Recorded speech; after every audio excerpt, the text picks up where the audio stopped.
Recovery for all of us doesn't just mean a great 2021 or 2022. It means bringing this city back strong for the future and making it a city that treats everyone fairly, protects everyone equally. When we talk about climate change, we understand it's a threat to all of us.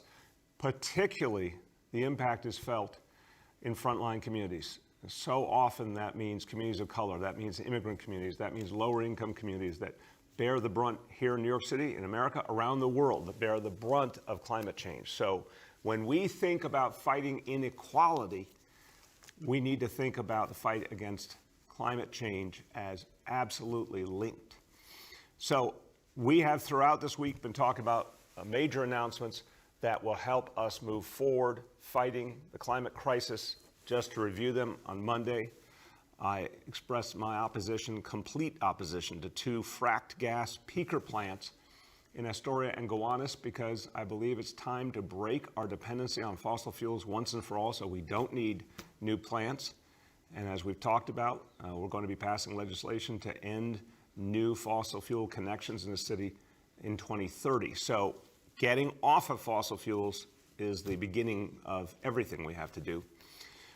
Tuesday, our huge investment, our huge commitment to hydropower, to renewables in all forms, but hydropower is going to be the key to providing electricity to run the city government of New York going forward. We're going to get that done in the next few years. That's going to be a big step for renewable energy in this city.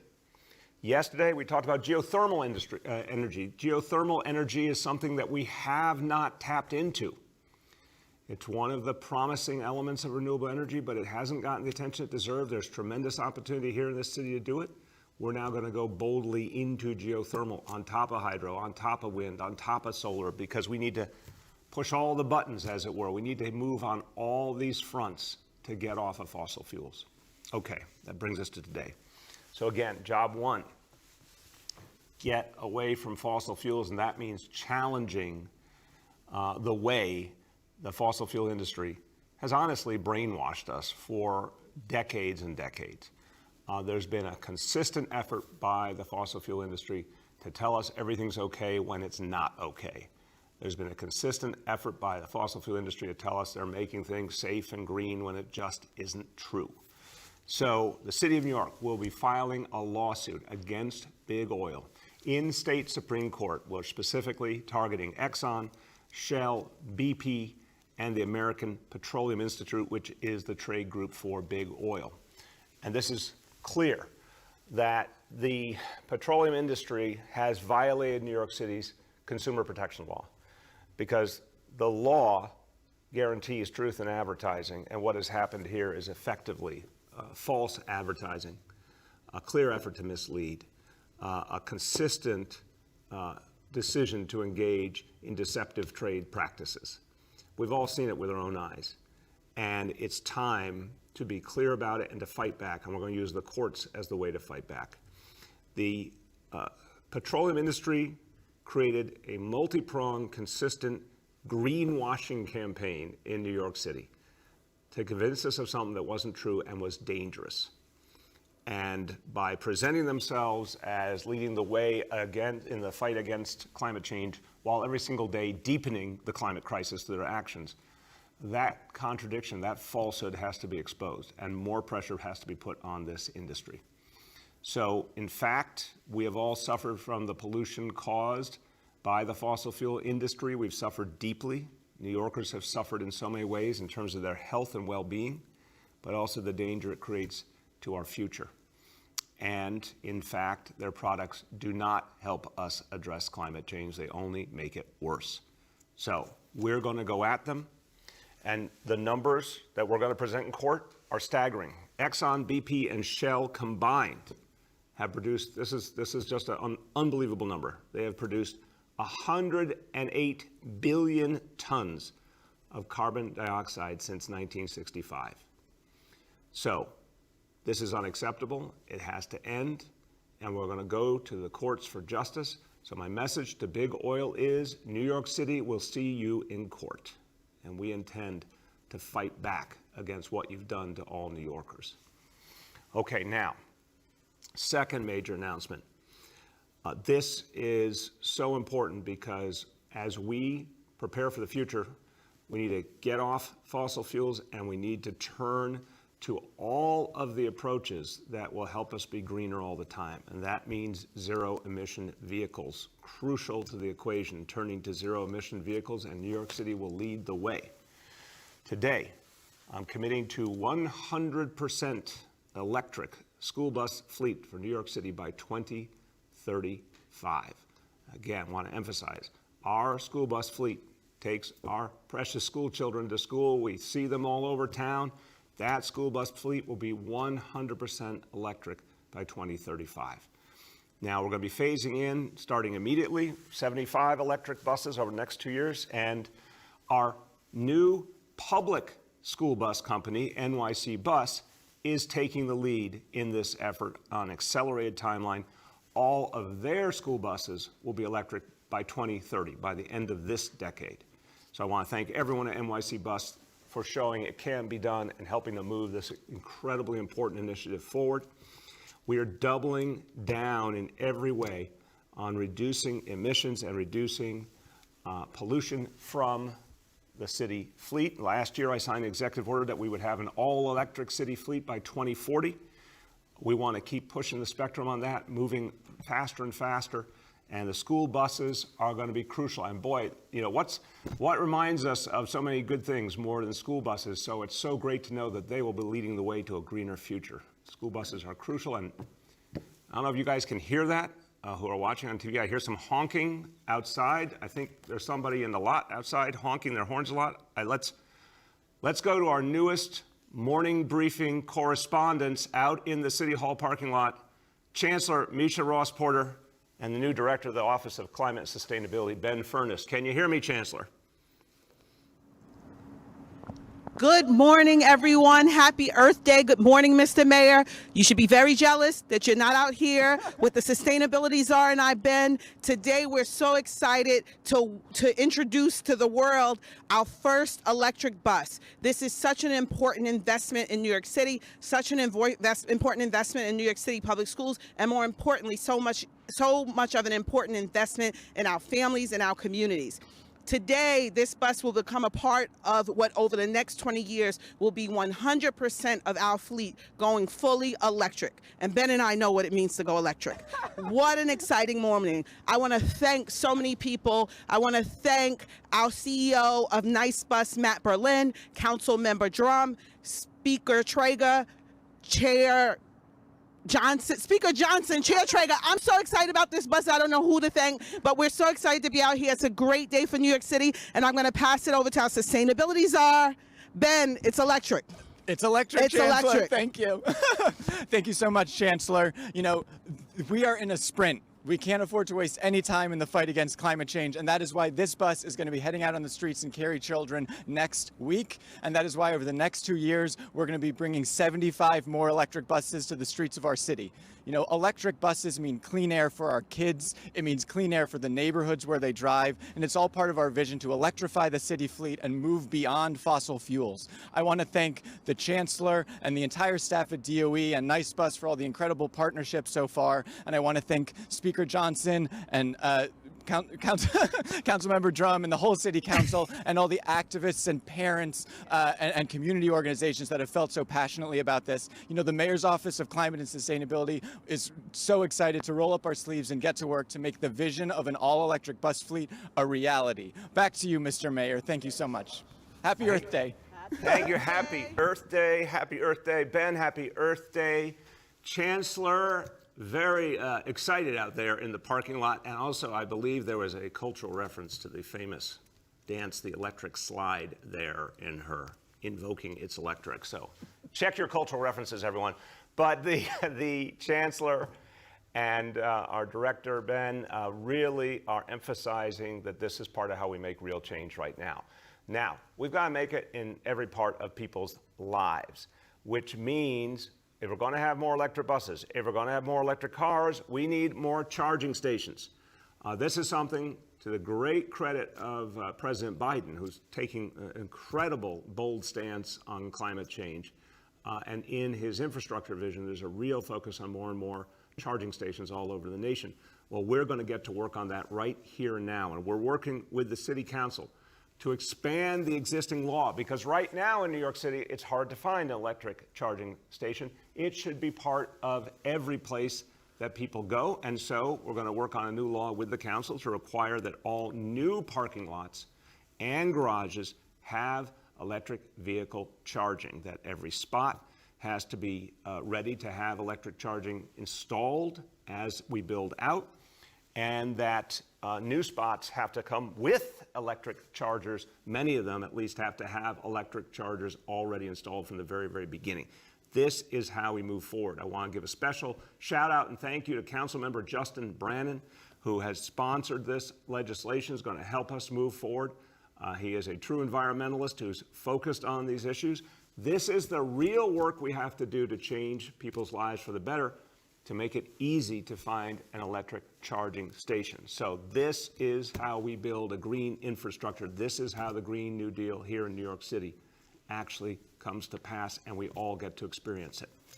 Now, number 3, when we talk about a greener future for this city, we've got to use every tool, every approach, and we've all got to be a part of it. So one of the things that suffered in so many ways, we all suffered during the pandemic, and a lot of things couldn't happen during the pandemic, and there's a lot of things we couldn't afford during the pandemic. We're now, thank God, able to start bringing back some of the approaches we need to fight climate change. So today, some very exciting news. We will be resuming our curbside composting program in New York City. It is coming back. It was on hold during COVID, but now, thankfully, we have the resources to bring curbside composting back. Now, we're going to start right away. Enrollment will begin in August in the communities that previously had curbside composting. Collection services will begin in October. We're encouraging buildings to opt in. This is going to be all on an opt-in system, and we think this is going to be the right way to restart the organics effort and the composting effort. And 3.5 million New Yorkers had access to this service previously, so we'll be bringing it back to them. Now, I want you to hear from our sanitation commissioner and 2 members of the city council who've been so active leading the fight against climate change in so many ways. They're going to speak, but we have another special guest speaker who wanted to say something about the organics effort being restarted and composted being restarted. Really, really happy to have this special guest with us. We'll turn here to my left and go ahead. The bin is here. I know I'm confused. I was told the bin had remarks, and clearly it's a bin. It's a very good-looking, sleek bin, but with nothing to say. Okay, I think we should turn to the sanitation commissioner then. He always has something to say, and the people of this city love what he says. So our sanitation commissioner, Ed Grayson. Good morning, and thank you, Mr. Mayor. I don't know if I can be as dynamic as the bin, because to me, the bin says it all. We are completely excited about this announcement today. We are happy to be here today. It's Earth Day, 51st anniversary of Earth Day, and it's an exciting time to be part of these incredible restorations you're announcing, sir. Our efforts to send zero waste to landfills is an important part of achieving the climate goals. We are committed to a clean and sustainable city, and it is what needed to protect our children and our future. As the mayor mentioned, the curbside program will be back and available for residents to opt in. And beginning in August, all the community districts that were part of it before the suspension will have an opportunity to opt in via a portal, and those collection services will begin in October. And we're looking forward to this approach. We think this is the right way to get back into the curbside program, and it's very exciting. But we are announcing so much more today. The community composting program, which is the popular neighborhood sites where people of the neighborhood are operating for an opt-in, a voluntary program throughout the neighborhoods of the city, will grow by double. We currently have over 100 sites, and we're excited to say that we expect to have over 200 sites. And these sites, to put it into context, have collected over 1.3 million pounds of organic material over the last 7 months. And if we can double the sites, we can do even more than that. It's very exciting. These are great programs, and we're committed to make sure that we have these sites available in every community district in the city. We will be also piloting all new smart bins for additional opportunities for the public to, again, participate in organics. These smart bins will be also available through an app. You'll download an app and register for the product, and you'll be able to go to one of these smart bins located throughout the city to use your app to access the bin and deposit your organics material. This is another exciting new way to expand our knowledge of how the waste stream will move and give that access and opportunity for organics disposal and organics collection to move us forward on our goals. School curbside composting is coming back to the nearly 1,000 schools that had it pre-pandemic. We're very excited about this. Naturally, getting into the schools, working with the youth, making them understand the nature, the culture of sustainability, and how they can make that scalable in their own daily lives is very important. And getting back into schools for the next fall on the full organic service that we had pre-pandemic is an important step forward in continuing that great work. We're looking very forward to that partnership with DOE. We'll also begin offering new reuse swap events and additional opportunities for neighborhoods across the city to donate recycled clothing and textiles. We're increasing by a factor of 6 the number of safe disposal events that we will host throughout the city, moving it from the 2 per borough per year into making sure that we have 1 per community board district every single year. And our special waste drop-off sites that have been closed since the pandemic will resume this July, starting to take material every week as we had pre-pandemic.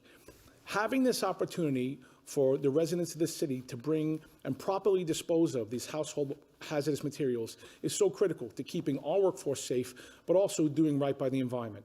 Another excellent step forward that I'm so happy is happening.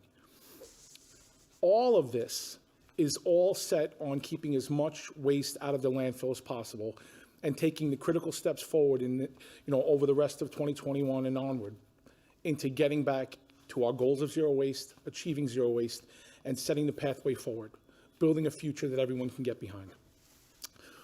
We're not only in the waste business, we are in the sustainability business. We are in providing an example and an opportunity for all the communities and all the residents of New York City to make good choices, to make the right choices, to make the choices for our future. And these announcements today, these service restorations today, and this expansion of some of our community programs today is very exciting and completely the breath of fresh air we need as we all recover. Thank you, sir. Thank you so much, Commissioner. Hey, Commissioner, I loved what you said. It's true. Department of Sanitation is in the sustainability business and has been a leader in this nation in terms of innovative approaches. Thank you for the extraordinary work you've done over years and years at the Sanitation Department, but as always, thank you to the men and women of your department who do so much to make this city work every day and to make it greener every day, and this is going to be a big step forward. Now, I want you to hear from 2 members of the City Council who have been absolute leaders in the fight against climate change and have helped move really important progress in this city. First of all, obviously, on the topic of electrifying school buses and having an electric school bus fleet as a leading edge of getting off of fossil fuels and getting away from emissions. Really exciting, and who will understand the power of that more than a former New York City public school teacher who has done such extraordinary work in the field of education, was the Education Committee chair in the council, now the finance chair. My great pleasure to introduce Councilmember Danny Drum. Good morning, and thank you, Mr. Mayor, and happy Earth Day to you. In recent years, New York City has been making notable strides towards tackling the climate crisis, and this announcement today represents a significant leap, especially in one area, the greening of our vehicles. There are undoubtedly global benefits to converting the country's biggest school bus fleet, but I would like to focus on the more immediate impact. Environmental justice communities, such as the one that I represent, had to deal with a host of economic and health disparities. dirty buses and the noxious fumes they spew most impact the individuals who spend the longest time on them: drivers and special education and homeless students. In fact, parents concerned about their children's health, the ones who first brought my attention to the need to electrify our school buses. And as you said, as a former teacher who experienced, albeit briefly, trouble breathing inside and around school buses, I had to agree. And as I talked to more and more people, I realized that the impact extended even further. Residents near schools and bus stops have long suffered from the air and noise pollution of our now antiquated fleet. The council and leading advocates have been fighting for cleaner, greener school buses for years. And so I want to acknowledge you listening to us, Mayor de Blasio, and working to put this motion before your term ends. We are most grateful. Thanks to the path, or should I say, the bus route you are putting the city on today, countless parents, teachers, drivers, students, and communities can begin to breathe a lot easier. The full rollout of electric buses is a large effort that will take time, but today's news means the wheels are in motion and we cannot turn back. If New York City can do this, every municipality in the country can do this, and it should. Thank you again, Mr. Mayor, and this is a great program. The wheels are in motion. Okay, I saw what you did there. Thank you, Danny. And thank you for your leadership. And you're right, it's about protecting us all against the climate crisis. It's also about the health of our kids, because fewer emissions means healthier kids, less asthma, more we can do to protect those who are so precious to us. Now, I want to hear from another council member who has been a leader on organics. He's someone who really understood what we had to do to keep building up composting in this city. And I know he is like I am. We are personally obsessive composters and want to see this program come back strong in New York City. And he is sponsoring the legislation to help us expand the sites all over the city. My pleasure to introduce Councilmember Keith Powers. Thank you, Mr. Mayor, and yes, happy Earth Day. I do love composting, and it is something I've taken up even more during the pandemic as I've been home cooking and being at home working. But I wanted to say thank you to the mayor and the Department of Sanitation for their effort here to bring back the composting program in New York City.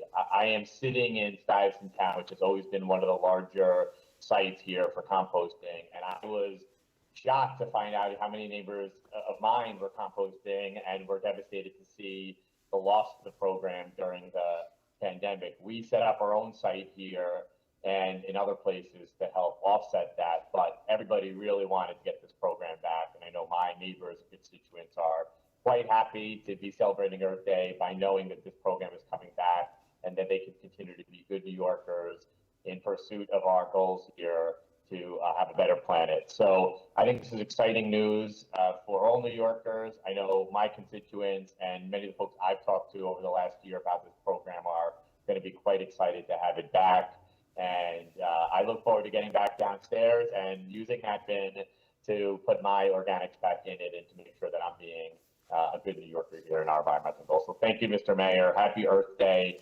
And thank you for bringing this really important program back. Thank you, Keith, and happy Earth Day to you and all the residents of Stuytown and Peter Cooper Village. I know it's an incredibly civic-minded community that you're a part of, and I love the fact that people have kept going no matter what, and now everyone will be able to be a part of this whole citywide initiative again. So thank you for your leadership in making it happen. With that, we turn to some more good news because, again, I'll always preface by saying we got a long way to go, we got a lot of work to do, but the indicators continue to be really, really promising. So let's go over them. Number one, daily number of people admitted to New York City hospitals for suspected COVID-19. Today's report, 167 patients. Confirmed positivity down to 44.57%. And hospitalization rate, 2.59 per 100,000. So we want to keep driving that down below 2, but real progress in recent days for sure. Now, number two, new reported cases on a 7-day average. Today's report, 1,964 cases. Look at that graph. That is really good to see. This is very promising. And number 3, percentage of people testing positive citywide for COVID-19. Today's report on a 7-day rolling average, the lowest we've seen in a long, long time, 4.54%. Why? Because of vaccination. Because of vaccination, because we're almost at 6 million vaccinations given in the city of New York. It is working. You can see the cause and effect really clearly here. And what am I going to tell you next? Go get vaccinated. If you haven't yet, it's the perfect time to do it because you can help us drive back COVID and push it out of this city and get our life back to a better place. So vaccination's working, indicators moving in the right direction. Very, very promising news we're seeing. Okay, a few words in Spanish. I'm going to go back to the day we are celebrating today, Earth Day, with my green tie. Very, very fashion appropriate today. Okay. Hoy es la Día de la Tierra. Y no solo estamos celebrando el planeta, estamos tomando acción para protegerlo. Vamos a invertir en autobuses electrónicos para nuestras escuelas, luchar contra la industria del petróleo y mucho más. Ya sabemos que el cambio climático afecta más a las comunidades de color y de primera línea. Las inversiones que hacemos hoy ayudan a romper este ciclo para crear un futuro más limpio para todos. With that, let's turn to our colleagues in the media. Please let me know the name and outlet of each journalist. We'll now begin our Q&A. As a reminder, we're joined today by Chancellor Porter, by Commissioner Grayson, by Corporation Counsel Jim Johnson, by the Director of the Mayor's Office of Climate and Sustainability, Ben Furness, by Dr. Choksi, and by Senior Advisor Dr. Jay Varma. First question today goes to Katie from the Wall Street Journal. Hello? Hello, Hey. Can you hear me? Yeah, Katie, how you doing today? I'm doing great. Thank you. The still of you talking to a garbage can, that will be a gift that keeps on giving. It's going to bring lots of laughs. So thank you for that. I'm glad you And see after- deeper symbolism in it. No, we just put it up to Twitter. We'll see what happens. My first question is a little bit unrelated. It's actually for the Chancellor. I don't know if she could answer remotely while she's on remote work out there on the bus, but it's about, I know you had Yeah, spoken Katie, about- just to let you, I'm sorry to interrupt. The Chancellor is not on remote at this moment. She is. She is. Okay, go ahead, Katie. Great. So I know you've been pushing summer youth employment, but my question is specifically geared to students within District 75 who have varying challenges, and they have usual special accommodations at CBOs and other places for support. So is there any guidance on, I know a lot of those students, because of COVID, they've lost their seats to do this work learning and especially for summer employment. So is there any update or guidance regarding District 75 community-based work programs, which have been halted because of COVID? It's a really, really good question, and I'll turn to the Chancellor, but Katie is saying we're every day reconstructing coming out of the pandemic and going back and seeing what we can restart. So I appreciate this question because it's something we need to focus on. I do know that the Chancellor's approach is very universal, the most universal approach to summer we've ever seen. What we're talking about this summer for general education kids and special education kids is the most comprehensive approach to summer programming and support for kids and families in the history of the Department of Education. So it certainly should include a variety of ways of helping special ed kids. Chancellor, you want to speak to this question? Sure. Good morning, everyone. And Katie, I made it off the bus. It was so exciting this morning. We are working to ensure that all of our students have access to summer work. But to your question, we really want to make sure that our special education students, our District 75 students, get all of the supports and resources. Particularly to your question about the work-based learning, we'll come back to you with that. We're still working out the details of our summer program, but expanding work opportunities is a critical part of that. Thank you. Go ahead, Katie. Thanks. And in honor of Earth Day, I know that the compost program is going to resume in the community districts that had it previously. Do you know if there would ever be a plan, I guess, when you leave office, but to expand more fully across the city, which I know was the original goal? It was, for sure, Katie. And look, composting, again, I'm personally very committed to it. We're going to put up a video later on to show you what we did back at the beginning of the administration to encourage people to compost. Me and my family did a video, which I cherish. It's something we do need to get to a citywide level over time, and we need to get people connected to it.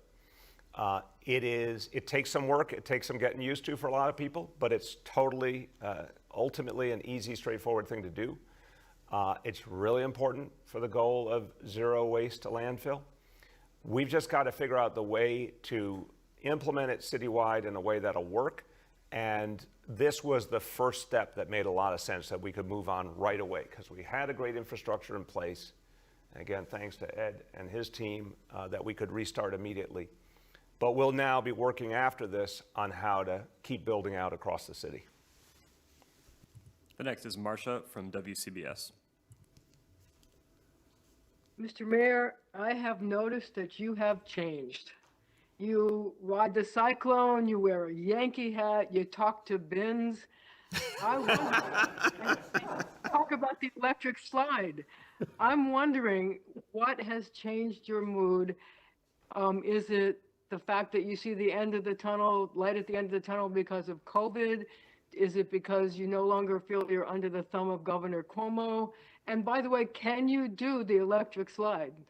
Marcia, that's a very controversial question. I have had a rich exposure to the electric slide, but I'd need some practice.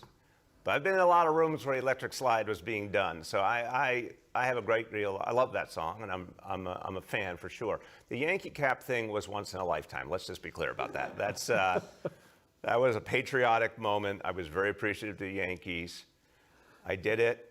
I want to tell you, Marcia, I don't know if you caught this nuance that day, but you know, everyone knows I grew up in Massachusetts, a Red Sox fan, and one of the most horrifying moments in Red Sox history was Aaron Boone's home run in 2003. And so I put on the Yankee cap, and the first thing that I saw after putting on the Yankee cap was Aaron Boone, like literally himself, right across me saying, "Hey, that looks really good on you." And I said to him, "You're making it even worse." So that was once in a lifetime. But Marcia, look, the reason, there may be more than one reason, but I'll tell you the number one reason to me is the city's coming back. And we went through something incredibly tough and painful.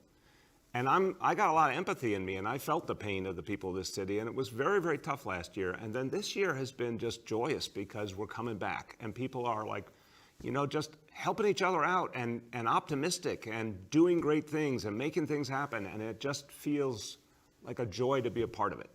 So that to me is the number one reason. We're living in a really special moment in the history of the city, and this is going to be the greatest comeback in New York City history, and that's what's giving me a lot of new energy for sure. Go ahead, Marcia. So, given the fact that you're thrilled about COVID and the fact that we seem to be coming out of it, my question has to do with masking. Do you see a point when you can say to people, you don't have to wear your masks outdoors anymore? And do you think it's something that you could hold out as sort of a carrot to get people to get vaccinated, that if you all get vaccinated, if we reach a certain number, then you don't have to wear masks when you go to outdoor events? Do you see that happening, and is there a time frame? I think that's a really good point, Marcia. First of all, what I've said, and Dr. Choksi, Dr. Varma, Dr. Katz, we've all said the same thing. Let's start with the assumption that we're going to hold the line through June. June's the date that we've set to hit our vaccination goal. June is, you know, one of those times in the year that we're used to sort of a reset moment every year. As we get to the end of school, beginning of summer and all, we want to hold the line through June. So we'll keep, you know, the masks on, and we'll do all the things we need to do. After that, we'll be able to reassess. And I think you're right that one of the things we can say to people is, if you want to get rid of the masks, if you want to get rid of the social distancing, if you want to get rid of the restrictions, go get vaccinated. And we're going to have to keep masks and restrictions in place until we're 100% sure we're out of the woods.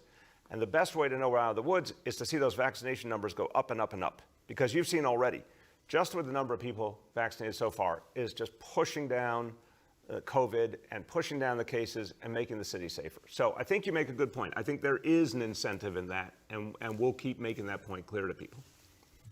The next is Pat Kiernan from New York One. Mayor Blasio, good morning. Thank you for taking my question. How you doing, Pat? This is very late in the day for you. Well, I'm always here watching the briefing. I'm confused about what the allegation is in this oil lawsuit, because we have an entire planet that's addicted to oil, and we're all aware that it's terrible for the planet. Can you clarify how the city is going to try to pin that addiction on three specific oil companies, because they aren't the only oil companies that are doing business in the city, and these three are singled out in your remarks earlier? Pat, it's a great question. I'll start and I'll turn to our Corporation Counsel, Jim Johnson, who can explain it more to you. But look, I think the bottom line is this. Remember this city's very important role historically, fighting for consumers. This is one of the places in this country where the idea of consumer rights really grew. And this was one of the leading places in the efforts to stop big tobacco, to hold them responsible for what they had done, including through advertising, to hook generations of young people to cigarette smoking. And there was a lot of success in court with efforts to say that the advertising, the conscious effort to mislead, had horrible human impact. We've obviously seen that in another way with opioids. And again, you've seen very successful court actions against the opioid manufacturers, who, again, told people it was okay when it wasn't okay. So these companies specifically have egregiously broken our laws when it comes to protecting consumers, and we believe we have an opportunity to do something here about it. And it also contributes to the bigger recognition that we're still not being told the truth about climate change by the fossil fuel industry. With that, I'll turn to Corporation Counsel Jim Johnson. Jim? I think I'm turning to him. All right, I am here. There you go. Thank you, Mr. Mayor, and you got it just right. What we're doing here is focusing on representations that these companies made in New York City to New York City consumers. There are many things that can be said, but when it comes to a product that you're selling, you have to tell the truth. You can't leave out important information. And you can't try to persuade the consumers that you're something that you're not. And that's what has happened here. Consumers are entitled to make choices about a variety of things. And many consumers are very concerned about climate change. And so for the oil companies to tell them one thing when the truth is actually another, as they're making these choices about whether or not to purchase fossil fuels as opposed to use alternatives, and whether or not to decide against for one company as opposed to another, the statements that suggest that these are green partners, these companies are green partners, that the purchase of the gasoline with its special additives is somehow going to actually decrease the emissions that lead to climate change, when every single purchase and use of gasoline actually contributes to the greenhouse emissions that lead to climate change. Well, that's wrong, and it has to be stopped. We're doing our part here, and similar suits have been brought in other places across the country. Thank you. Go ahead, Pat. My follow-up would be related to your use of an SUV, Mayor de Blasio. Is that a gasoline vehicle, and is it filled up at either a BP, Shell, or Exxon station? Pat, that vehicle is, it's a hybrid vehicle. We can get you all the specifics. It runs on electricity a lot of the time. I don't know where it's filled up, but I do know a lot of the time it's charged with the electric charging station right here in the City Hall parking lot. And again, you're going to see more and more of the city fleet go electric. So we're moving away from fossil fuels constantly. I led the charge, I'm very proud of this, led the charge to divest New York City's investments from fossil fuels. Billions and billions of dollars we took away from the fossil fuel industry, and that actually helped spark other places in the country and even London and Paris to divest from fossil fuels. So we're quite clear about we're breaking the dependency more and more every day in this city. And I think it's something we need to push in every way we can, including this legal action. The next is Dana from the New York Times. Hi, Mr. Mayor. I was just curious to learn more about the opt-in element of the composting program that's going to resume, because wasn't it formerly opt-in? I mean, it was always volunteer. So how is the construct of the resurrected program distinct? Dana, I thought you were going to start by saying, I'm curious to know what the bin thinks about this. And, I thought we were going to give the bin another chance. But the notion here, and I'll let Commissioner Grayson talk to you about how it's going to work, is to say we're going to cover the same areas again, but households, buildings opt in specifically so we get a sense of how much demand there is. We want to really get this right, and we know some people are ready to participate right now. I'm going to be back at my home in Brooklyn starting on January 1st. I'm looking forward to participating in organics directly, but other people are not into it or not ready for it or, don't have the space right now or whatever it may be. So we want to pinpoint, literally building by building, who's in, who's out, so we can structure this properly. Commissioner. Thank you, sir. And yes, that's exactly the entire purpose of an opt-in approach. While yes, before the program was in those community boards and it was voluntary, so to speak, the idea now is to get back out there you would register for the program and we would do pinpoint routing. So that makes it much more precise, keeps our truck travel down, lets us go out and service all of the people who want to be involved while we continue to solicit better behavior. Number one, on the watch my neighbor do the right thing, and I have the opportunity to also join in, when it fits my household. Give us time to build on the messaging. Give us time to get some real metrics that can help us make a more scalable product for when we're ready to go back to a really robust program again, which is the future of where this waste stream has to go for climate change and for our zero waste goals.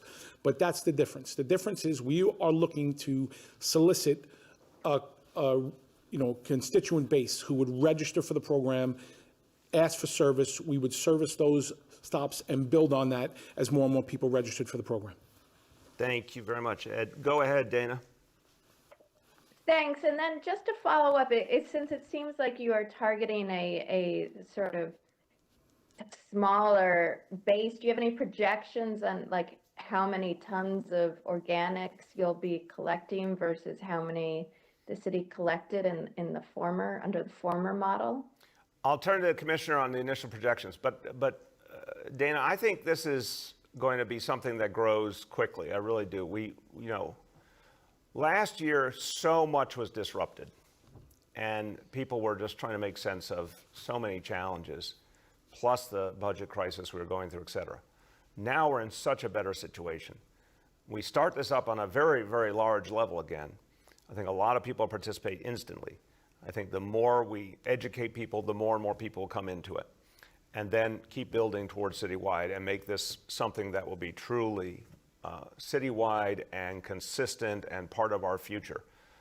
Takes some time, but I think it's going to add up to a lot over time. Ed, why don't you talk about what your initial projections are? In the last full year of our curbside program pre-pandemic, that program yielded over 50,000 tons of organic waste diversion from landfills. And as you said in your question, your first question, it was a voluntary program. We are very optimistic that as it grows and becomes scalable, that we can see that kind of diversion again, and even more so. The key for us is to continue building the community networks, giving the local access. So in conjunction with this tailored opt-in program for curbside service, the expanded community composting sites that will also be offered and the expanded opportunities to recycle will see basically a huge impact on what we're diverting. To say cursory numbers, we're expecting to get eventually all of the people who wanted to be part of the program back. So that initial baseline number of where we were is what we think is an achievable goal, but it will take time to build as more and more people avail themselves to the program, understand how it's going to work, and that's why our key cornerstone on lead up to it is going to be messaging to get the word out to encourage people to opt in where we formerly were. Thank you very much. The next is Steve Burns from WCBS 880.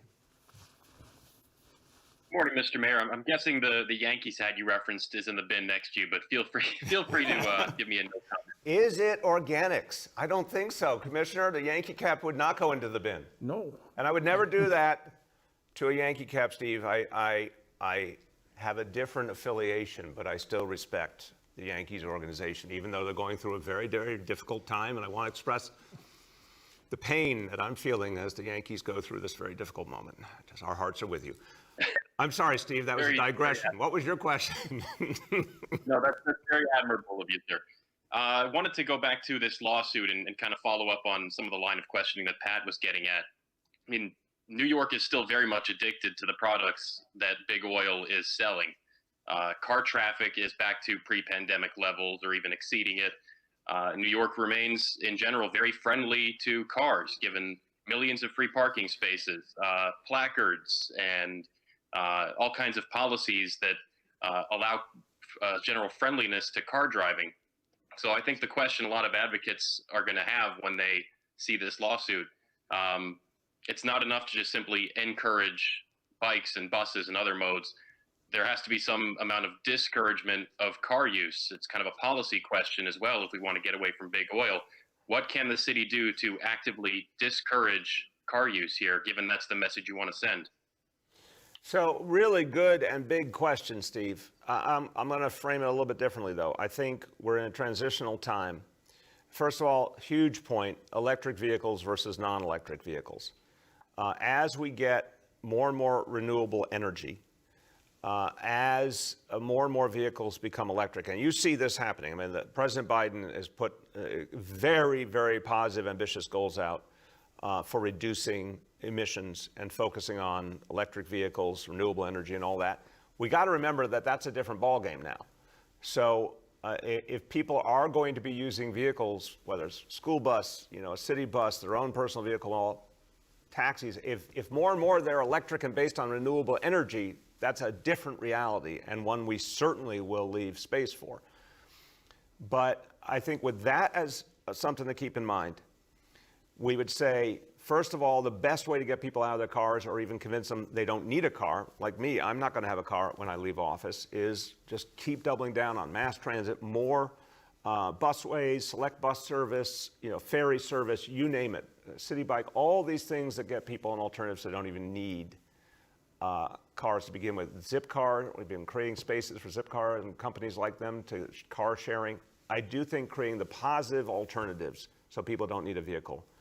And then recognizing that vis-a-vis parking, we have asked for people to pay appropriately for parking more and more, and also we're using a lot of those spaces for other very important things, outdoor dining, for example, more and more city bike stations. I think we're creating a lot of that balance. I don't think it's, one thing and sort of check the box. I think it's a lot of different strategies that all come together to reduce car use. Go ahead, Steve. Thanks. And in kind of the same vein, that debate is playing out in a specific sense for the future of the BQE. I know that's something your administration is still trying to work through. How does that context kind of play into this debate where we evaluate the future of cars and how many of them we still want circulating, especially through some of those really dense neighborhoods? Another great question. I talked to our Transportation Commissioner, Hank Gutman, earlier in the week about the BQE, and he and his colleagues at DOT are putting together a new vision for how to approach that.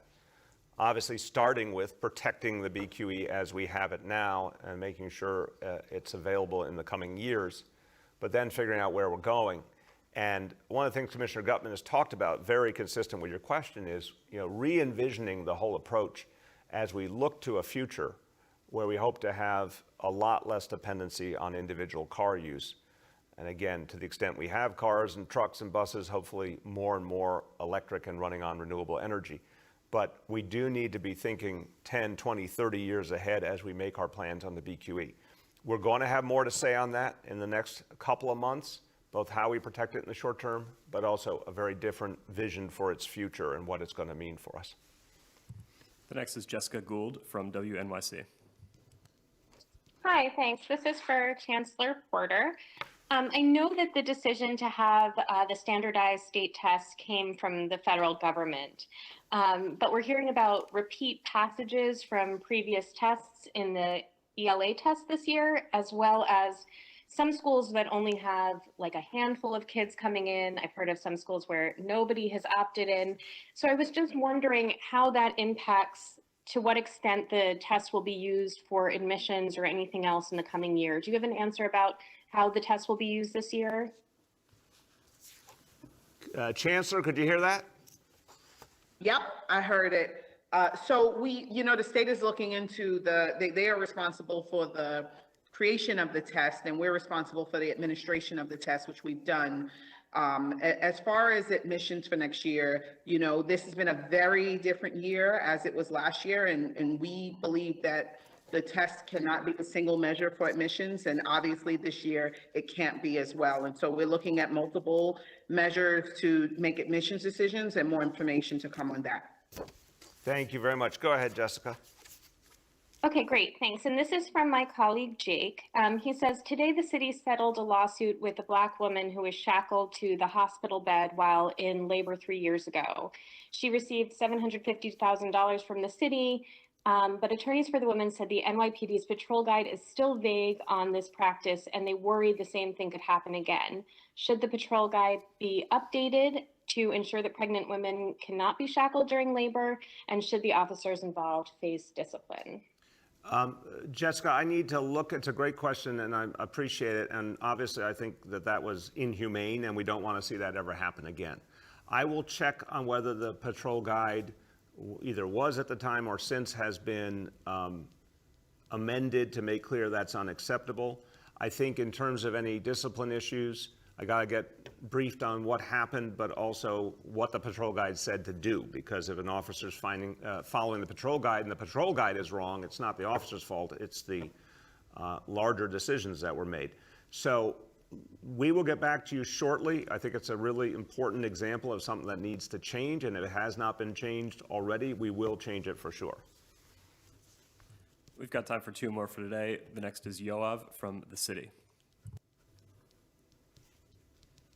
Yoav?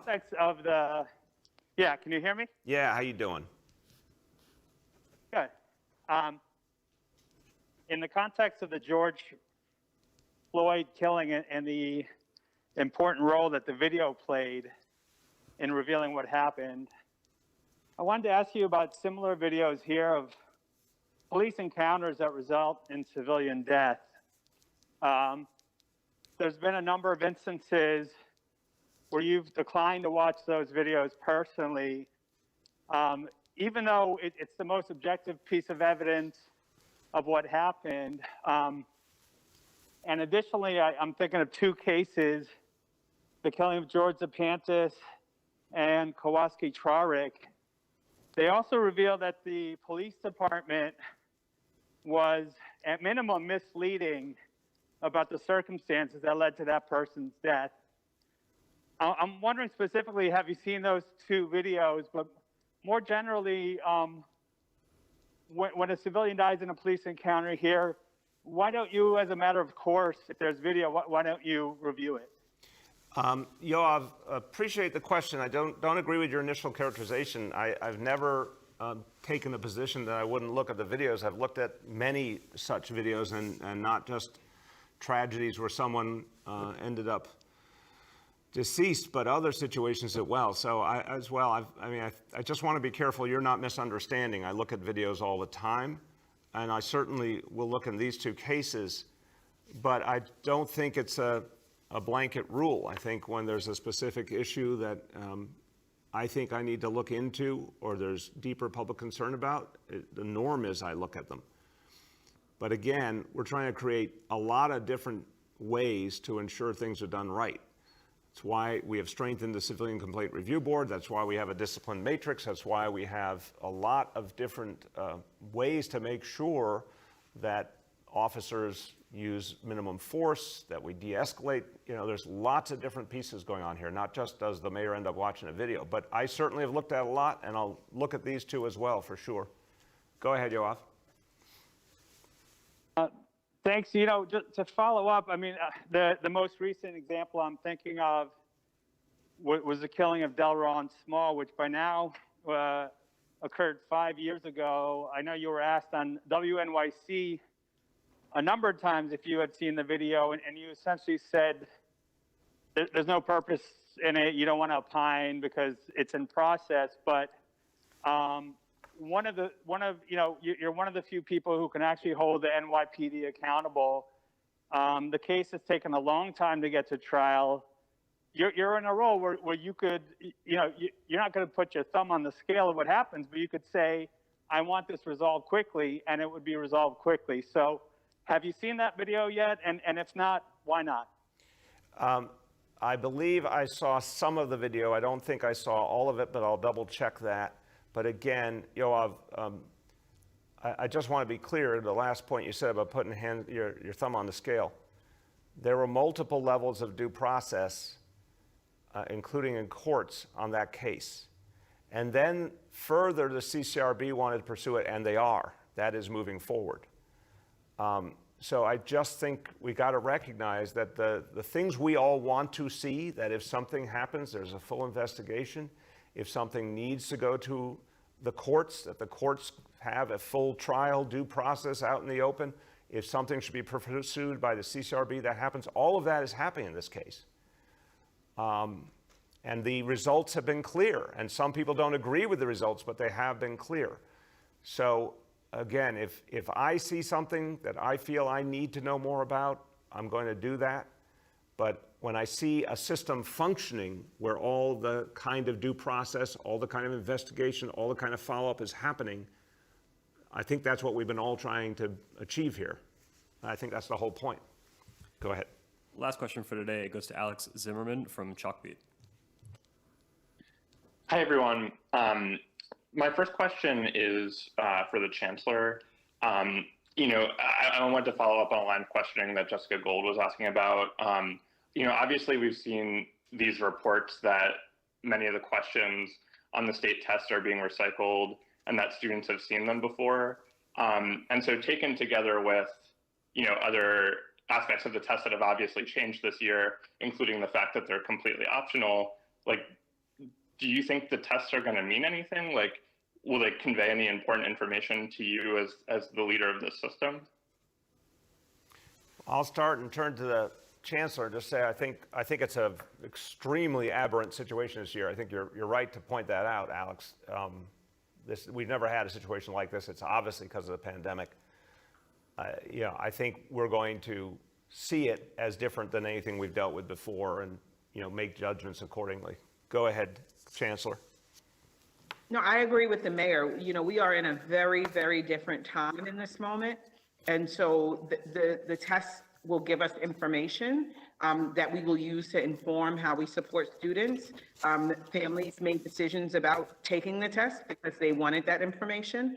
And so we look forward to supporting them and using the information, again, as we make decisions about how to support student learning. Thank you. Go ahead, Alex. Yeah, my second question is just about sort of looking ahead to the fall. Obviously, a super majority of parents are still learning remotely, and there are lots of big questions about what remote learning could look like next year and how many families will choose that if it's offered. I'm just wondering if the Chancellor can give an update on the city's thinking in terms of what that remote option would look like, whether it would be run centrally, whether it would be sort of individual schools' responsibility to run it, and just whether there will be any sort of parent or school engagement from the DOE on what that looks like. It's a question a lot of people have. Yeah. And also just a tiny follow-up to the last question too is just, do you know how many students have opted into state tests? Okay. On that one, I don't. If the Chancellor does, she'll let you know, but we'll keep you posted on that. But to the bigger point, your timing is impeccable, Alex, because Chancellor and I were just having an animated discussion yesterday at the DOE cabinet meeting about what we see for September. And I'm going to turn to the Chancellor. look, we're making a lot of progress now. Because of the high level of vaccination, we're seeing real progress. The data and the science are speaking to us. You know, the cases are plummeting. Thank God. We're not out of the woods. The variants are still out there. I'll give all the qualifiers. I know Dr. Varma, Dr. Choksi are listening. They will insist rightfully on those qualifiers. But overall, we're making a lot of progress. And, you know, a huge number of people getting vaccinated each week. It is too early to be able to tell you everything about September. But I can tell you this much. We want every child back in the classroom, and we're planning on every child being back in the classroom. And, you know, a lot could happen between now and September. And we don't want to speak for all parents. We know that some of them may still have tremendous sensitivity and concern, and we're going to work with that. But the goal, the thing we're planning on, is if every single one of our children, million children, showed up on opening day of school, that we would be ready to accommodate them. And we're going to do whatever it takes to be able to give them a safe, positive environment. Chancellor. So I'll start backwards and say that the test data about who's testing today is not public. It is a process, and we'll have that information at the conclusion of the testing period. I am also a parent who has to make a decision about September, and I am really looking forward to having my daughter be back in school full time. That's what I hope for our system. That's what we're working towards. But again, we are always going to ground ourselves in putting health and safety first. We've made a lot of progress, got a lot of vaccines in arms. And so our goal and our move forward is thinking about reopening our system in a new way that, you know, really ensures that our students feel affirmed and welcome back and sees themselves in the curriculum. We absolutely will be engaging families. As a parent myself, I know how important it is to have parents at the table as we make these decisions. And we're already starting internally to have conversations about what return should be and will be for our system. And I look forward to many, many, many more animated conversations with the mayor about that, because this is the most important thing for the city to do right now. And I want to emphasize, we were animated because we were in fierce agreement. We want, and we're planning on every child coming back. That really is the goal. And I'm telling you, based on what we're seeing these last few days on the COVID indicators, it's a realizable dream. I really believe that. But a lot more to do. Hey, as we conclude, I just want to see can the camera go to this other chair for a moment? I just want to make a point about, you know, the bin really let us down. Bin asked for an opportunity to speak, and then just, you know, I mean, yeah, you can bear silent witness if you want, but I just thought that was really a lost opportunity. So Ben Furness, Climate and Sustainability Director, I just want to thank you. I know you would never do that to us. I would not, sir. I know you care. I mean, the bin, what was that, okay? So I just want to say, you know. I'm, for one, incredibly excited to have the brown bins back. I don't know if that means I'm on Team Bin, but. Okay, I'm fine with that, but Ben, I just want to say it is the last time I allow an inanimate object to speak at one of my press conferences, okay? I think I've learned something valuable today. I hope it's a lesson to all of you as well. Thank you. Take care, everyone.